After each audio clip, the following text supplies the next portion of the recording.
और साथियों, इस सफलता के पीछे एक और बड़ी वजह है, बल्कि मैं कहूंगा कि सबसे बड़ी वजह है, वो है माइंडसेट में बदलाव, मानसिकता में बदलाव। हमारे यहां लंबे समय से सरकारें इसी माइंडसेट से चली कि सब कुछ सरकार ही जानती है, सब कुछ सरकार को ही करना चाहिए। इस माइंडसेट ने देश के टैलेंट को दबा दिया, भारत के प्राइवेट सेक्टर का सामर्थ्य बढ़ने नहीं दिया। सबका प्रयास की भावना को लेकर आगे बढ़ रहे देश ने अब पब्लिक और प्राइवेट सेक्टर दोनों को समान भावना से देखना शुरू किया। साथियों, पहले की सरकारों में माइंडसेट ऐसा भी था कि समस्याओं को टाल दिया जाए, कुछ सब्सिडी देकर मैन्युफैक्चरिंग सेक्टर को जिंदा रखा जाए। इस सोच ने भी भारत के मैन्युफैक्चरिंग सेक्टर का बहुत नुकसान किया है। इस वजह से पहले न ही कोई ठोस नीति बनाई गई और साथ ही logistics, electricity supply, water supply, ऐसी जरूरतों को नजरअंदाज कर दिया गया। इसका परिणाम क्या हुआ? मेरे देश की युवा पीढ़ी इसको भली भांति जान सकती। अब आज का भारत एक नए माइंडसेट, एक नए वर्क कल्चर के साथ काम कर रहा है। हमने काम चलाओ फैसलों का तरीका छोड़ा है और विकास के लिए, निवेशकों के लिए कई तरह के इंसेंटिव लेकर आए हैं। हमने production link incentive scheme launch की, जिससे बदलाव दिखने लगा। आज हमारी पॉलिसी स्टेबल है, प्रिडिक्टेबल है और फ्यूचरिस्टिक है। हम पीएम गति शक्ति नेशनल मास्टर प्लान और नेशनल लॉजिस्टिक पॉलिसीज के जरिए देश की लॉजिस्टिक व्यवस्था में सुधार ला रहे हैं। साथियों, पहले एक माइंडसेट ये भी था कि भारत मैन्युफैक्चरिंग में बेहतर नहीं कर सकता, इसलिए उसे सिर्फ सर्विस सेक्टर पर ध्यान देना चाहिए।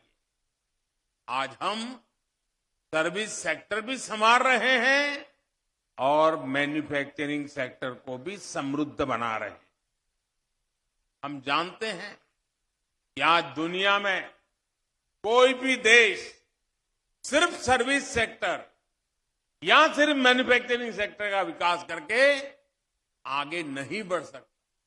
हमें विकास के होलिस्टिक अप्रोच को अपनाना होगा और आज का नया भारत उसी रास्ते पर आत्मविश्वास के साथ चल पड़ा है। पहले की सोच में एक और गलती भी थी। माइंडसेट ये था कि हमारे यहां स्किल मैन पावर की कमी है, देश के स्किल पे भरोसा नहीं था, देश की टैलेंट पर भरोसा नहीं था और इसलिए मैन्युफैक्चरिंग के क्षेत्र पर एक प्रकार से उदासीनता रही, उस पर कम ध्यान दिया गया। लेकिन आज भारत मैन्युफैक्चरिंग में भी सबसे आगे रहने की तैयारी में है। सेमीकंडक्टर से लेकर एयरक्राफ्ट तक हम हर क्षेत्र में सबसे आगे रहने के इरादे के साथ आगे बढ़ रहे हैं। ये इसलिए संभव हुआ क्योंकि पिछले 8 वर्षों में हमने स्किल डेवलपमेंट पर फोकस किया और उसके लिए एक माहौल तैयार किया। इन सारे बदलावों को आत्मसात करते हुए आज मैन्युफैक्चरिंग सेक्टर में भारत की विकास यात्रा इस पड़ाव पर पहुंची है। साथियों, हमारी सरकार की इन्वेस्टमेंट फ्रेंडली नीतियों का फल एफडीआई में भी दिखता है। पिछले 8 वर्षों में 160 देशों से ज्यादा की कंपनियों ने भारत में निवेश किया है। और ऐसा भी नहीं कि विदेशी निवेश सिर्फ कुछ इंडस्ट्रीज में ही आया हो। इसका फैलाव अर्थव्यवस्था के 60 से ज्यादा सेक्टर को कवर करता है। 31 राज्यों के अंदर इन्वेस्टमेंट पहुंचा है।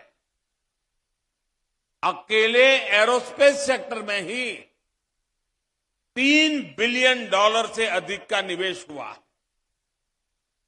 साल 2000 से 2014 तक इस सेक्टर में जितना निवेश हुआ था, उससे यानी वो 14 साल की तुलना में इन 8 वर्षों में 5 गुना ज्यादा निवेश हुआ है। आने वाले वर्षों में आत्मनिर्भर भारत अभियान के बड़े पिलर्स डिफेंस और एरोस्पेस सेक्टर होने वाले।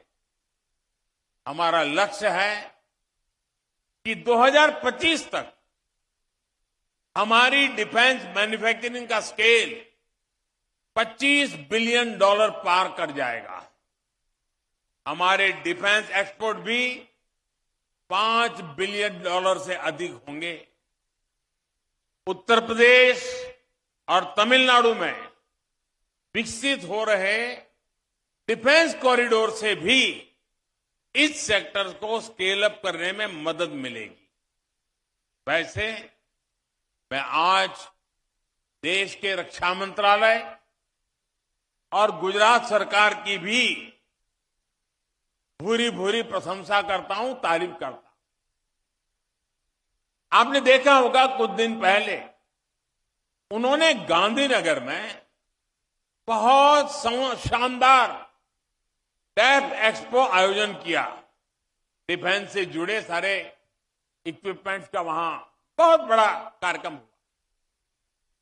और मुझे कहते हुए खुशी हो रही है और राजनाथ जी को मैं बधाई देता हूं कि अभी तक का सबसे बड़ा डेफ एक्सपो था। और इसमें सबसे बड़ी खूबी ये थी कि इस डेफ एक्सपो में प्रदर्शित सभी उपकरण और टेक्नोलॉजी सबके सब भारत में बने थे। यानी प्रोजेक्ट C295 का प्रतिबिंब हमें आने वाले वर्षों के डेफ एक्सपो में भी दिखाई देगा। मैं टाटा ग्रुप को और एयरबस को इसके लिए भी अग्रिम शुभकामनाएं देता हूं।